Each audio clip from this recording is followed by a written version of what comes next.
샬롬, 하나님의 평강이 여러분의 삶에 가득하시기를 바랍니다. 여러분들은 시간이 남을 때 주로 뭘 하십니까? 전 시간이 남을 때 주로 책을 읽습니다. 이런 얘기 들으면 어떤 느낌이시죠? 거의 재수없어. 그럴는지도 모르겠습니다. 근데 저는 활자 중독이 있어서 책 읽는 거 좋아합니다. 근데 책을 좀 줄여야 되겠다는 생각을 자꾸 합니다. 책을 많이 읽으니까 단점이 뭐냐면 책값이 너무 많이 들어가고, 두 번째로는 많이 읽었다 뿐이지 뭘 읽었는지 모르겠어요. 뭘 읽었는지 모르겠어요. 가끔 적게 읽겠다. 그래서 금년에는 제가 책을 좀 적게 읽으려고 노력하고 있습니다. 잘 안 되고 있기는 한데, 그러면 전 책을 안 읽으면 뭐 할까? 그 유튜브가 저의 시선을 많이 뺐죠. 유튜브에 많이 제가 시간을 씁니다. 근데 유튜브에 시간을 쓰는 걸 자꾸 낭비한다는 느낌이 들기는 해요. 쇼츠 이런 거 보면서 강아지들, 고양이들 이 재롱 피우고 뭐 사람들 실수하고 넘어지고 이런 거 보면서 깔깔거리고 있고 뭐 이러고 있는데, 이렇게 보다 보니까 유튜브에 요즘 그게 많아요. 국뽕을 차오르게 만드는 것들이 굉장히 많습니다. 한류가 얼마나 전 세계를 뻗어나가는지 그거 보고 있으면 시간 가는 줄 모르겠어요. 한글의 위대함이 세상에 알려지고, 뭐 한국 음식들이 세상에 불티난 듯이 팔리고, 뭐 한국 음식 먹기 챌린지 이런 거 하고 이러는 거 이렇게 유튜브 영상을 보고 있으면 막 가슴이 벌렁벌렁벌렁 합니다. 정말 제가 살았던 20년 전에 그 문화가 일본 문화에 영향을 받고 서양 문화에 영향을 받고 팝송 부르고 애니메이션 보고 드래곤볼 보고 이랬는데, 이제 세상은 그런 것들 보지 않고 우리나라 말로 되어 있는 우리나라 음악과 드라마와 영화를 보면서 환장을 하고 전 세계에서 한글을 공부하는 사람들이 그렇게 많이 늘어나고 있다고 하잖아요. 굉장한 겁니다. 어제 봤던 이 국뽕 유튜버 중에 하나가 그런 게 있어요. 미국 공항에서 한국말이 방송에 나온대요. 이게 얼마나 대단한 거냐면요. 영어, 그리고 프랑스어, 이탈리아어, 러시아어, 중국어 이런 것들은 그걸 사용하는 인구수가 굉장히 많습니다. 그런데 한국어는요, 그걸 쓰는 나라가 한국밖에 없어요. 한국어를 쓰는 나라는. 한국밖에 없고, 그나마 한국에서 여행 온 사람이 몇 명이나 되겠습니까? 그럼에도 불구하고 한국어 안내 방송이 나와요. 심지어 프랑스의 지하철에서도 한국어 안내 방송이 나온답니다. 소매치기 조심하라고. 제가 외국 다니면서 한글이 쓰여져 있는 간판들은 종종 봤거든요. 한글 안내 문구 이런 거 봤는데, 체코에 갔더니 프라하에 한국말로 어서 오세요 체코입니다 이런 말들을 써 있는 거 봤어요. 여러 나라 말로 써 있는 것 중에 하나, 이런 거 보면 막 국뽕이 차오르게 되는데, 그거를 방송으로 이렇게 나온다는 거예요. 방송은 들어본 적이 없었는데 지금은 나온대요. 그러니까 그만큼 한류가 굉장히 급속도로 퍼졌다는 겁니다. 와, 시간 낭비한 거 맞죠? 그런데 그거와 더불어서 EBS 방송 중에 그런 게 제가 그 알고리즘에 그게 뜨더라고요. 한국에 와서 일하는 외국인 노동자들이 뭐 3년, 4년 넘게 가족들과 못 만났잖아요. 그걸 주로 다루는 방송이었어요. 그래서 그 나라에 가서 산골에 있는 가족들이 어떻게 사는지 촬영하고, 그들을 한국에 데리고 와서 아빠랑 만나게 해주는 그런 이산가족 상봉 같은 류의 영상이었습니다. 그래서 그 영상들 몇 개 보면서 같이 울고 그랬어요. 그러면서 한국에 와서 그렇게 일하고 있는 외국인 노동자들이 돈을 많이 벌어서 좋긴 하겠지만, 자기 자녀가 태어났는데도 한 번도 못 본 아빠도 있고 그러더라고요. 그러니까 그런 거 보면서 돈 많이 버는 것도 중요하지만 그 돈 벌기 위해서 지불한 가족과의 이별, 그것도 굉장히 아프구나 이런 걸 느꼈습니다. 이런 마음이 고스란히 제 마음에 녹아든 상태에서 말씀을 준비하는 거예요. 말씀을 준비하니까 한쪽은 국뽕이 차오르는 마음과, 한쪽은 가족과 떨어져서 와서 한국에서 일하고 있는 외국인 노동자들, 그리고 아빠를 한국에 보내놓고 그리워하며 살아가고 있는 가족들, 이런 걸 보면서 말씀을 딱 보니까 그런 게 보여요. 하나님이 아들을 세상에 보내셨어요. 예수님이 이 땅에 아버지를 떠나서 오셨습니다. 십자가에서는 아버지로부터 버림받아서 아버지라 부르지 못하고 나의 하나님, 나의 하나님이라고 불러야 될 만큼 하나님으로부터 버림받으시는데, 그 고통이 얼마나 클까를 한번 생각해 보는 거죠. 그리고 여러분, 그렇게 이 땅에 내려와서 하나님의 일을 감당하시고 결국 십자가에 달려 돌아가셔야 하는 그 운명을 지닌 예수님이 이 땅에 살아가는 사람들을 대하는 태도가 어떨까 하는 생각도 더불어 해봅니다. 다분히 인간적인 마음으로는 나를 십자가에 매달 것들, 내가 기껏 데리고 다녀도 나를 팔아버리고 나를 부인하고 할 제자들, 이런 것들을 생각하면 가히 좋은 마음이 나오지 않을 것 같아요. 뿐만 아니라 당시에 종교 지도자라고 하는 바리새인들과 서기관들이 끊임없이 예수를 비난하고 공격하고 바알세불의 힘을 힘입어서, 말이 이상하지? 바알세불의 능력을 힘입어서 귀신을 쫓아낸다 이런 말을 하고, 가족들도 예수가 미쳤다 이런 표현을 쓰고 이러고 있으니 예수님 마음이 얼마나 안 좋았을까 하는 생각이 듭니다. 그래서 그들 향해서 예수님 모난 표현, 거친 행동 이런 것들을 해도 충분히 이해할 수 있을 것 같은데 전혀 그렇지 않죠. 오늘 우리가 읽은 본문 말씀은 7장 1절부터 8절까지 말씀이었는데 이 말씀만 딱 놓고 보면 이해하기가 조금 어려운 감이 있어서 제가 6장 54절서부터 이 말씀을 읽었습니다. 일단 제가 54절서부터 읽기는 했지만 여러분 오늘 7장에 이 바리새인들과 예수님의 이 갈등 문제가 드러나기 전에 앞뒤 상황이 어떤지 눈으로 한번 스캔 한번 해보세요. 눈으로 스캔해 보면 예수님께서 병든 자들을 고치시기 이전에 무슨 사건? 바다 위를 걸어오시는 사건. 풍랑이는 바다 위를 걸어오시는 사건이 나오죠. 그 앞서서는 무슨 사건? 오병이어 사건이 보이죠. 오병이어 사건, 즉 굶주리고 배고픈 그들에게 먹을 것을 주신 사건과 풍랑 만나서 힘들어하고 있는 제자들에게 풍랑이를 걸어서 오셔서 그들을 도와주시는 예수님의 모습이 나온 다음에 그 다음에 그 예수님이 많은 사람들에게 은혜를 베푸시고 병을 고쳐주는 장면이 나와요. 그 장면에 대해서 이렇게 기록해놨습니다. 55절 말씀, 그 온 지방으로 달려 돌아다니며 예수께서 어디 계시다는 말을 듣는 대로 병든 자를 침상째 메고 나아오니, 그 온 지방으로 달려 돌아다니며 예수님이 어디 계시다는 말을 듣는 대로 병든 자를 침상째 메고 나온다는 얘기는 지금 이 사람들이 뭐하고 있다는 얘기냐면 예수님 여기 있다고 세상에 나가서 뭐하고 있어요? 홍보하고 있어요. 홍보하고 있습니다. 이 홍보하는 소리는 아픈 사람들에게만 전달이 되었을까요? 예루살렘에 있는 고위층에도 전달이 됐을까요? 그렇죠. 예루살렘에 있는 고위층, 즉 예수님을 싫어하는 바리새인들 귀에도 이 소리가 들어가는 거예요. 그러니까 예수님이 조용히 있으려고 해도 예수님의 능력을 아는 사람들이, 심지어 예수님을 그 당시에는요, 여러분 그거 있잖아요. 지금은 대통령이 어떻게 생겼는지 아시죠? 여러분들 중에서는 어떻게 생겼는지 알고 싶지 않다고 느끼시는 분이 계실지 모르겠으나 어쨌든 안단 말이죠. 지금 우리는 뉴스만 틀었다 하면 대통령이 나오니까 어떻게 생겼는지 압니다. 그러나 로마 시대에는 로마 황제가 있고 그 많은 사람들 다 들을 때 사람들은 로마 황제를 알까요? 모를까요? 모른단 말이에요. 얼굴을 몰라요. 그래서 로마 황제가 취한, 당시에 옛날에 왕들이 취한 방식이 뭐냐면 황제의 동상을 만들어서 지방마다 갖다 놓고 이분이 니네들의 황제다라는 걸 알렸습니다.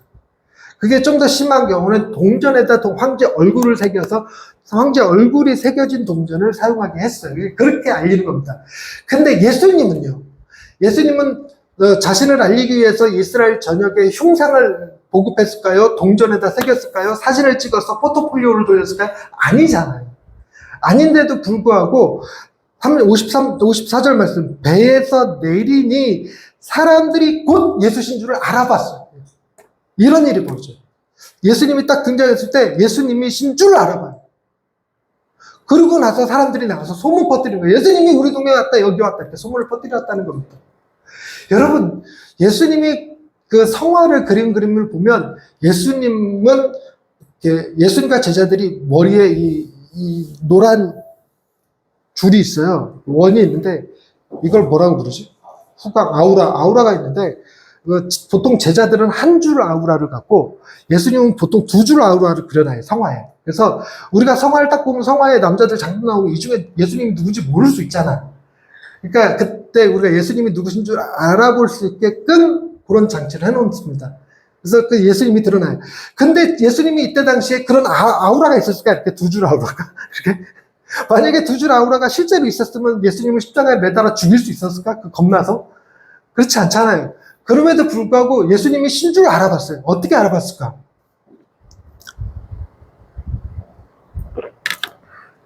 여러분, 제가 나가면 사람들이 저를 목사로 알아볼까요?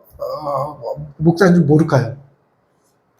여러분들 생각에 제가 나가면 사람들이 저를 목사로 볼 것 같습니까? 아닌 걸로 볼 것 같습니까? 놀랍게도 사람들이 저를 목사로 알아봅니다. 구라예요. 목사라고 해도 안 믿죠. 그래 다닌다고 그래도 안 믿어서 주기도문 외워주고 그래요. 근데 예수님은요, 예수님을 알아보는 일은, 그때 당시에 예수님을 알아보는 일은 여러분 생각에 그들이 알아본 걸까요? 예수님이 그들에게 알리신 걸까요? 이 표현이 되게 웃긴데 이게 이렇게밖에 전달 못하겠어요. 예수님이 자신이 예수인 걸 감추시려면 얼마든지 해요. 왜냐하면 풍랑이는 바다를 건너왔잖아요. 거기에 제자들과 같이 풍랑이는 바다를 건넜으니까 그 몸이 그렇게 지금 외관상 보이는 모습이 그렇게 깔끔한 스타일은 아니셨을 거란 말이에요. 그러니까 그런 상태에서 그냥 뱃사람들 중에 한 사람으로 보였을 수도 있는데 예수님이 살짝 제 생각이에요. 신학적으로 옳고 그르면 문제는 모르겠고 변화산상에서 예수님이 당신의 광채를 드러내셨듯이 살짝 사람들 눈에 범상치 않은 기운을 느끼게끔 이렇게 드러내시는 거예요. 살짝. 뭐 하시냐면 나 여기 있으니까 사람들 불러와라. 아프고 병든 자들, 힘든 사람들 데리고 와라. 이렇게. 내가 그들을 고치리라. 이런 느낌이 제가 좀 받는 거예요. 한편으로는 삐딱하게 생각하면 예수님이 일일이 찾아다니기 조금 귀찮으셨구나. 그래서 병면자들에게 오라고 하신 거구나. 뭐 이렇게 생각할 수도 있는데, 그래서 예수님이 계신 곳에 병자를 데리고 옵니다. 근데 표현을 보면 보통 병자는 아니에요. 중병 환자들이. 왜냐하면 침상째 메고 와야 되는 거예요. 그러니까 걸어서 올 수 있는 환자가 아니었다는 거죠. 그래서 주변 사람들이 침상째 들고 와야 되는 거예요. 근데 침상째 들고 오는데 이 느낌, 이 분위기 이런 걸 상상하면요. 여러분 이런 거를 영화나 드라마로 만든다고 생각해 보십시다. 어느 정도의 신뢰감이 이 안에 있어야 가능해요. 즉 병든 사람이 나 예수님 만나면 나을 수 있을 것 같아 이런 확신 정도로 될 일이 아니고 그러면 이 침상째 데리고 오려면 침상을 들고 가는 사람들 침상을 들고 가는 사람들도 예수님, 너 예수님 만나면 살 수 있어! 라고 하는 확실한 믿음, 확고한 믿음 이런 게 있어야 돼요. 근데 그런 분위기가 팽배했다는 겁니다. 그래서 그 예수님을 알리기 위해서 온 도시로 돌아다니면서 사람들이 달려가요, 달려. 사람들이, 그 온 지방으로 달려 돌아다니는 거예요. 뛰어다니면서 알릴 정도로. 그런 확신이 있는 거예요. 그러니까 보세요. 예수님 주변으로 그런 기운들이 감싸고 있어요. 예수님 자신도 본인이 범상치 않은 존재임을 드러내심과 동시에 주변 사람들도 예수님을 바라보는 게 거의 추앙이야, 추앙. 예수님은 모든 병을 고치실 수 있다고 생각하는 거예요. 예수님한테 나아가 문제 해결됐을 때는 분위기, 이런 분위기. 여러분, 그런 얘기 들어보실지 모르겠는데, 스님들 중에 공중부양 하시는 스님들이 계신데요. 공중부양. 근데 공중부양을 촬영하겠다고 카메라 딱 들이대는 순간 아무도 못 든대요. 그래서 그게 무슨 일인가 했더니 이제 저는 공중부양 안 믿어요. 안 믿는데 그걸 이렇게 설명하는 썰이 있더라고요. 주변 사람들이 이 스님은 공중부양할 수 있다고 모두 확고히 믿어주는 분위기가 있어야 된다는 거예요. 그래야지 뜬대. 그러니까 스님 혼자서 뜨는 게 아닌 거예요. 주변에서 다 응원해주고 믿어주는 게 있어야 뜬다는 거지. 근데 카메라맨은 안 믿어. 과연 뜨나 보자. 그래서 그 카메라만의 힘이 못 뜨게 만든다는 거예요.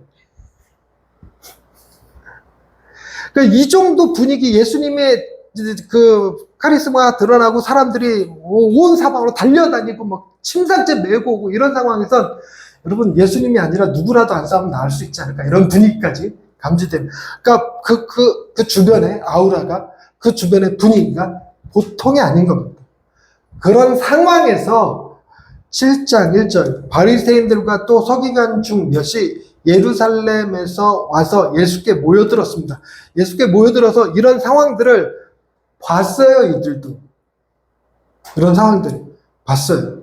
그러나 이들의 눈에는 그런 놀라운 일, 사람들의 마음을 휘어잡고 사람들로 하여금 엄청난 신뢰를 받아내시며 사람들의 모든 질병을 고치시는 예수님의 능력에 포커스를 맞추는 것이 아니라 이들은 뭘 보냐면 이 예수와 그의 일행들의 꼬투리 잡을 때 뭔가 이걸 찾는 거예요. 2절 말씀. 그의 제자 중 몇 사람이 부정한 손, 곧 씻지 아니한 손으로 떡 먹는 것을 보았더라. 부정한 손으로, 그러니까 씻지 않은 손으로, 오늘날에도 손 씻지 않은 손으로 더러운 손으로 밥 먹거나 빵 먹으면 여러분들 애들한테 한 소리, 손 씻고 봐! 이거 하잖아요. 그러니까 그런 분위기인 거예요. 그런데 단순히 위생 정도의 문제가 아니라 이때 당시는 이게 신앙의 수준이었어요. 믿음이 있는 사람이면 반드시 손 씻고 밥 먹어야 되는 이런 느낌이었던 거죠. 그러니까 마치 뭐와 같은 거냐면 여러분 주일날 예배 드리는 거에 대해서는 신앙이라는 걸 갖다 붙일만 합니다. 붙일만 합니다만 11시에 예배 드리는 건 어떨까요? 11시에 예배 드려야지만 구원받고 2시에 예배 드리면 구원 못 받을까요?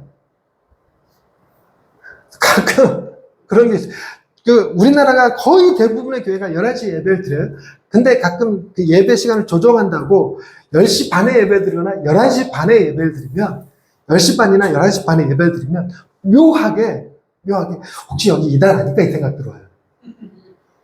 묘하게 그래요. 그런데 어떤 교회들은 주일 오전에 예배가 없고 오후에 예배가 있습니다. 제가 몇 달에 한 번씩 가는 사김의 교회 가잖아요. 거기도 오후에 예배예요. 오전에 예배가 아니라. 왜냐하면 한 건물에 5개 교회가 모여서 예배를 드리다니까 시간 배정해서 나눠서 예배를 드리거든요. 오후에 예배 드립니다. 오후에 예배 드리는 교회들이 들어있어요. 주일날 오전에 좀 늦잠 주무시라고. 그래서 오후에 예배 드리면 안 늦을 것 같은가요? 한번 시도해볼까? 근데 오후에 예배 드리면 괜히 구원이 없을 것 같은, 왠지 오후에 예배 드리면 믿음이 없을 것 같은 이런 느낌이 들잖아요. 얼마나 게으르면 잠 늦게 자느라고 오후에 예배 드리고 이런 느낌이잖아요. 근데 구원하고 아무 관계 없어요. 신앙하고 아무 관계 없습니다. 그냥 전통이에요. 우리가 11시에 예배 드리던 전통이 있어서 11시에 예배 드리는 거지 11시에 예배 드려야만 된다라는 어떤 계명이 존재하는 건 아닙니다. 아닙니다. 그런 것처럼 손 씻고 먹어야 된다는 것은 하나님이 주신 명령, 계명이 아니라 장로들의 전통이었어요. 전통. 그렇게 해왔어요. 습관적으로. 그것이 하나님 앞에서 정결한 방식이라고 이해했던 겁니다.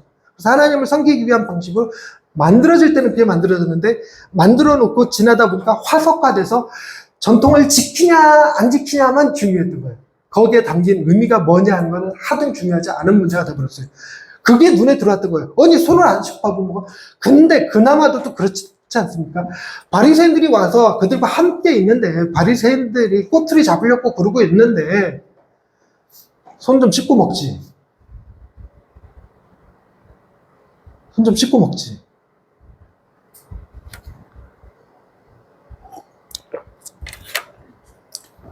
그때 보니까 다 안 씻었다, 다 같이 안 씻었다. 그러면 씻을 물이 없었겠거니 뭐 이런 생각할 수도 있어요. 근데 말씀 보십시다. 2절 말씀. 그의 제자 중 몇 사람이 일부가 여러분 우리가 밥 먹기 전에 손 씻으시다 그래도 100명이 모이면 다 씻나요? 그 중에 몇 놈은 죽어라 안 씻어, 그죠? 수련회 가서 양치질 하다가 피나는 애들 꼭 있어요. 걔네들 뭐 하는 애들이요? 진짜 양치질 안 하다가 수련회 와갖고 양치하느라고 피나는 거잖아. 그런 애들 꼭 있어요. 그런 거예요. 제자들이 다 안 씻었다가 아니라 제자들 중에 몇 사람이 그랬다는 겁니다. 여러 가지로 이유를 생각해 볼 수 있죠. 물이 부족했을 수도 있고 아니면 너무 바쁜 거예요. 사람들이 지금 막 몰려들고 있는 상태에서 그러니까 소문이 온 동네 나가고 사람들이 막 돌아다니면서 소문을 냈고 침상채 메고 오고 이런 분위기에서 일일이 다 손 씻고 밥 먹기 시간이 부족했을 수도 있고 정신이 없었을 수도 있고 경황이 없었을 수도 있다는 겁니다. 어찌됐건 간에 의도적으로 일부러 바리새인들과 서기관들 니들 열받으라고 손 안 씻고 밥 먹은 건 아닐 거란 말이죠. 최소한 이거는 아닐 거란 말이죠. 그런데 지금 바리새인들은 뭐 하고 있는 거냐면 상황 가운데서 있을 법한 일을 이해하려고 하지 않아요. 그리고 좋은 것들 꼭 보아야 될 것들을 보지는 않습니다. 이들은 뭐만 자꾸만 보이냐면 부정한 것만 보입니다. 부정한 것만. 이게 묘하게 인간 심리예요. 묘하게 인간 심리입니다. 그래서 교회에 이렇게 딱 가시면 있잖아요. 그 교회에서 은혜 받는 것보다 자꾸 뭘 보게 되냐면 그 문제가 뭔지 자꾸 이게 눈에 들어오지 않습니까? 아유, 이 교회는 주차장이 부족하구나. 아유, 이 교회는 화장실이 잘 안 돼 있네. 이런 거예요. 목사님 설교를 들을 때도 혹시 그렇지 않습니까? 설교 내용에 은혜 받기보다 참 말끝마다 거리시지를 않나. 제가 그러거든요. 너 어디 가서 설교 들을 때 자꾸 쩍쩍거리는 게 신경이 갔어요. 최근에 도움에서 예배를 드렸는데 연합 예배 때 목사님 설교하시면서 그분 말 습관이 아멘이십니까? 뭐 말 한마디 해놓고 아멘이십니까? 자꾸 이러세요. 아멘이십니까? 그게 이렇게 거슬려요. 그래서 설교 내용은 하등 귀에 안 났고 뭔 놈의 자꾸 아멘이십니까를 자꾸 그냥 근데 그 교회 교인들도 그렇고 목사님들도 그렇고 막 주변에서 아멘 아멘 했는데 나 혼자 시험 들었어 거기서. 그만 좀 했으면 좋겠다 아멘. 이런 거죠, 이런 거. 부정적인 게 눈에 들어옵니다. 부정적인 게. 여러분들도 지금 설교를 들으면서 넥타이 안 맨 거 신경 쓰이지 않으십니까? 무슨 목사가 9월달인데 넥타이도 아직도 안 멜까 말까 고민하다가 아직도 더워서. 사실은 8월달만 안 멜까 했는데 9월달부터 다시 멜까 했는데 더워서. 다음 주 더우면 그냥 안 메고 나올게요. 이런 거에 시험 드시면 얘기하세요. 메고 나올게요. 그래서 시험 드는 것보다 내가 매는 게 낫죠, 그죠? 그러면 전 또 그렇게 할 거예요. 여러분들도 양보 입고 오세요, 이렇게. 하나님 앞에 예배드리는데 감히. 그죠? 그런데 예수님이 그들의 태도, 그러니까 바리새인과 서기관들의 지적하는 거에 대해서 예수님이 제자들을 불러서 꾸짖거나 그렇지 않아요. 제자들을 내가 꾸짖지 않아요. 왜 손 안 씻었어? 니들 아까 물 줬을 때 씻으라고 왜 안 씻어갖고 이 사단을 만들어내? 그러면 하필이면 또 예루살렘에서 바리새인들이 와 있는데 손을 안 씻고 들려. 그럼 저 사람들이 우리가 맨날 손 안 씻고 밥 먹는 줄 알 거 아니야? 이러면서 야단 칠 법도 그렇게 안 해줬어요.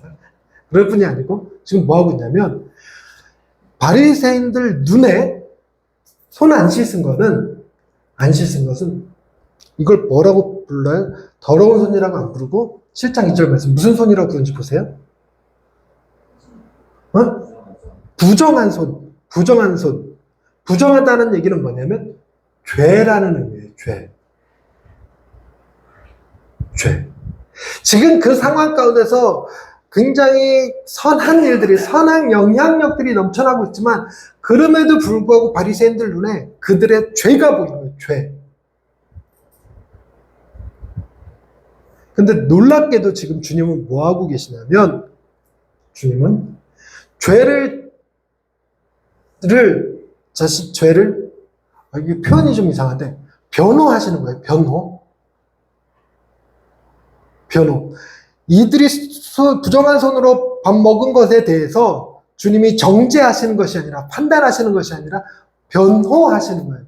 변호하시면서 동시에 중요한 것을 건드리고 있습니다.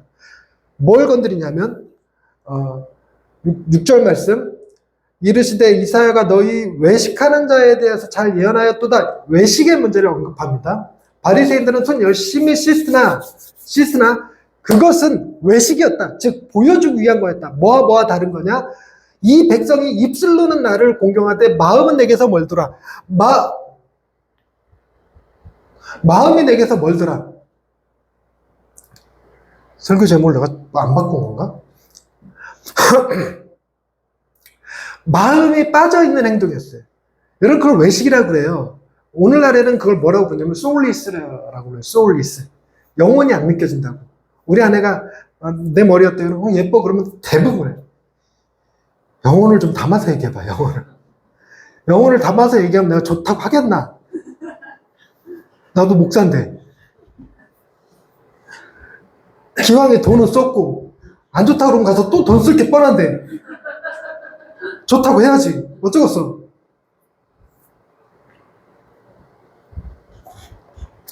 예수님은 이 영혼 없는 말, 마음이 빠져있는 거를 책망하시는 거예요. 책망하시는 거. 자, 그러면서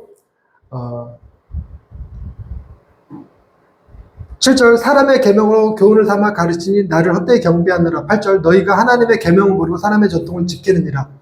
여러분 하나님의 계명, 하나님을 사랑하는 마음 없이 인간들이 만들어 놓은 전통을 따르고 있다는 거예요. 그들은 그게 처음 시작할 때는 하나님을 사랑하는 방식이었습니다. 나중에 굳어진 거지.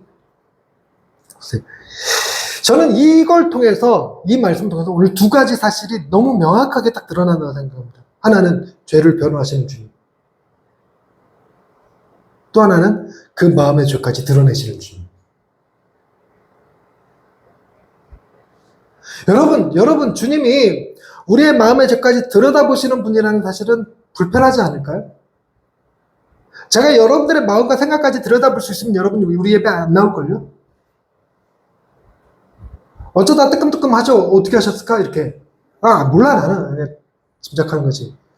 근데 놀랍게도 주님은 마음을 드러내시는 주님만 계시는 것이 아니라 마음의 죄를 드러내시는 분으로만 계시는 게 아니라 죄를 변호하시는 분으로도 계셔요. 여러분, 둘 중에 하나를 선택한다 그러면 어떤 걸 선택하시겠습니까? 죄를 변호하시는 주님 만나는 게 좋죠. 변호하시는 게. 그런데 저는요, 이 계명이 너무 좋은 게 하나님의 계명. 가장 간단하게 10계명이죠. 10계명의 10번째 계명이 뭔지 혹시 기억하시는 분 계십니까? 10계명의 10번째 계명. 10번이라도 탐내지 말라. 고마워요. 이렇게 지혜로운 그 여성분이 우리 교회에 계신다니까 얼마나 큰 복인지 모르겠습니다. 10번이라도 남의 가서 탐내지 말라. 결국 탐심의 문제를 얘기했거든요. 탐심의 문제가 어디의 문제? 행위의 문제입니까? 마음의 문제입니까? 마음의 문제예요. 이 마음까지도 우리에게 하나님은 정결할 것을 요구하셨고, 이 문제 10번째 계명에 딱 걸려서 우리는 다 지옥 들어갈 수밖에 없는 백성들이에요. 그래서 최소한 우리는 마음은 어떻게 하고 살고 싶냐면 감추고 살고 싶어요. 숨기고 살고 싶습니다. 감추고 살고 싶어요. 이건 드러내고 싶지 않습니다. 그런데 주님이 내 마음의 문제에 외면하시고 내 겉으로 드러나는 죄만 가지고 용서하시는 분이라 그러면 우리의 마음까지 들여다보시고 계시는 하나님 앞에 우리는 영원히 죽을 수밖에 없는 존재로 계속 남아요. 심지어 우리의 마음의 문제까지 꿰뚫어보고 있는 마귀들 같은 경우면 그 마귀들의 고소 앞에 우리 다 당합니다. 그런데 놀랍게도 주님은 우리의 마음의 문제까지 다 아시는 거예요. 그걸 어떻게 표현하셨냐면 살인하지 말라 일렀으나 나는 너희에게 이르노니 그 형제에 대해서 라가라 하는 자도 살인하는 자요. 라가 나쁜 마음 품는 자, 못된 놈, 사기꾼 이렇게 마음 먹는 것까지도 주님은 살인죄라 규정하시고 십자가에 그 문제를 해결하시는 거예요. 가늠하지 말라 일렀으나 나는 너희에게 이르노니 여자를 보고 음욕을 품는 자마다 가늠하는 자다. 여러분, 우리나라 걸그룹이 지금 세계적으로 얼마나 됐습니까? 르세라핌, 왜 학대 생각이 안 나지? 뉴진스, 블랙핑크, 뭐 이런. 알잖아. 좀 얘기해봐. 우와, 뻔뻔해. 아이브, 그렇지, 아이브. 많잖아요. 음욕이 일잖아. 환경적으로다가. 저는요, 그래서 하나님 앞에 제가 음욕의 문제가 제어가 안 되니까 우리 교회는 제 음욕을 건드릴 만한 사람이 안 오게 해주세요. 이렇게 기도하는, 이렇게. 시험 들지 마세요. 웃자만 소리예요. 여러분 다 아름다우세요. 좋아요? 네. 근데 이 음욕의 문제가, 마음의 문제가 쉽사리 해결이 안 되는데 주님은 이 마음까지 다 들여다보시고 그 마음에 더 품은 죄, 그 마음에 품은 죄까지도 주님이 십자가로 해결해 주셨어요. 그게 주님이세요. 그래서 말씀을 정리하고 싶은데, 여러분, 내가 도둑질한 거를 나 대신 우리 아내가 벌을 받는다고 생각해 보십시다. 그 감옥에 간다 그러면 그거는 우리나라에서 불가능할 거죠. 제가 훔쳤는데 아내가 감옥에 가는 건 그거는 안 되는 것 같아요. 그런데 뭐는 해줄 수 있느냐면 우리나라 법으로 벌금형. 이거 훔친 것 때문에 벌금형으로 1,000만 원이 나왔어. 근데 아내가 대신 1,000만 원을 내줄 수 있잖아요. 1,000만 원을 내주면 저는 그 죄가 없어집니다. 이 원리는 이해하시죠? 죄가 없어져요. 그런데 제 마음에 도둑질하고 싶은 마음, 도둑질하려고 했던 그 마음, 악한 마음, 그 마음은 없어집니까? 안 없어집니까? 안 없어지고 그대로 있어요. 그래서 마음을 심판하시는 분 앞에서는 이 문제도 심판받겠죠. 정죄받겠죠. 그런데 내 아내가 신의 현현이야. 있을 수 없는 얘기겠지만, 그래서 내가 도둑질한 거 벌금만 대신 내주는 게 아니라 내 마음의 죄까지도 대신 다 지불해버려요. 그래서 나는 도둑질하고 싶은 마음이 여기에 있기는 한데 이 개념을 좀 이해시키려는데 힘들어. 있기는 한데 이거에 대한 죄값이 지불되었어요. 그럼 이거 더럽다고 할 수 있습니까? 더럽다고 하면 안 됩니까? 더럽다고 하면 안 되는 거예요. 더러운데 이거에 대해서 죄값이 치러졌다면 이 죄를 물을 수 없습니다. 물을 수 없습니다. 이 원리를 가만 생각해 보세요. 예수님이 우리의 마음을까지 들여다보시고 마음까지 드러내시는 분이 우리의 마음의 모든 죄까지 짊어지고 십자가에 죽으셨다면, 여러분, 우리의 마음이 현재 깨끗한 건 아니지만 우리의 마음을 더럽다고 할 수 없다고요. 정죄할 수 없다고요. 하나님이 그래서 우리를 마음속까지 다 들여다보시는 분이심에도 불구하고 너는 내 사랑하는 아들이요, 내 기뻐하는 자요, 존귀하고 보배로운 자요, 내가 너 사랑하는 자요, 너는 내게 아름다운 신부여라고 말할 수 있는 조건이 우리에게 갖춰진다는 거예요. 이게 제가 놀라운 거예요. 하나님의 계명은 단순히 손을 씻어서 손 깨끗해지는 수준의 개념이 아닌 거였던 거예요. 주님이 우리에게 원했던 건 손 씻어서 손 깨끗한 정도가 아니라 손은 더러워도 마음도 더러워도 더럽다 소리 못 듣는 사람들 되게 하는 거예요. 너는 아름다운 자다, 신부다라고 말할 수 있게끔 하시는 분이 주님이셨다는 겁니다.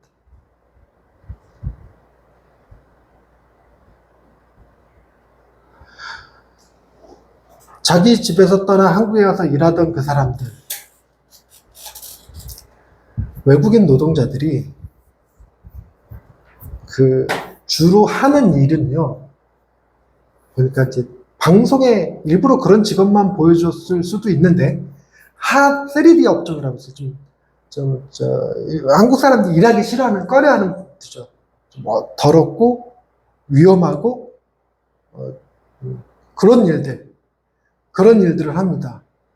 그래서 한국 사람들 중에 그 외국인 노동자들을 이렇게 안 좋게 보는 시야가 존재하는 건 있어요. 그래서 이렇게 더러운 일 하는 사람들, 이렇게 이런 느낌이 있어요. 그런데 그렇게 살아가는 아빠의 모습을 고향에 있는 가족들에게 영상으로 보여주면 그 가족들은 아빠를 더럽다고 느낄까요? 그렇잖아요. 펑펑 울면서 아빠가 우리를 위해서 얼마나 힘든 일을 하고 있는지 이런 거 봐요. 아이들 눈에 아빠는 더러운 일 하는 게 아니라 숭고한 거예요. 우리를 떠나서 먼 타지에 가서 저렇게 힘든 일, 저렇게 더러운 일을 하고 계시는 거, 우리를 위해서 하고 계시는 거, 굉장히 숭고하게 보는 거죠. 그러니 보여지는 것은 더러울지라도 그 가족들의 눈에 그 아버지는 아름다운 겁니다. 이게 이해되시나요? 주님이 행하신 일이 그래요.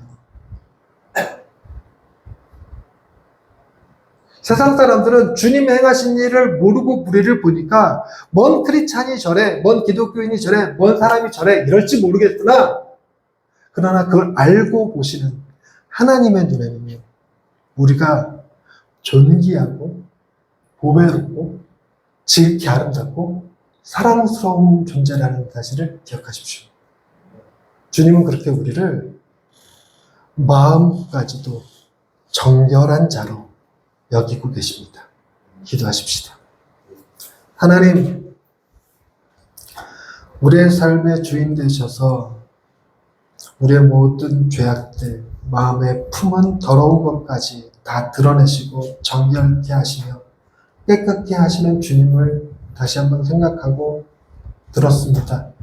그 주님으로 인하여 우리를 바라보시는 하나님이 우리를 사랑하는 눈빛으로 지극히 아끼는 마음으로 우리를 보고 계심을 말씀 통해 들었습니다.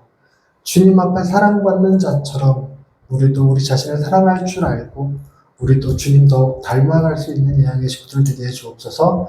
예수님의 이름으로 기도드립니다. 아멘.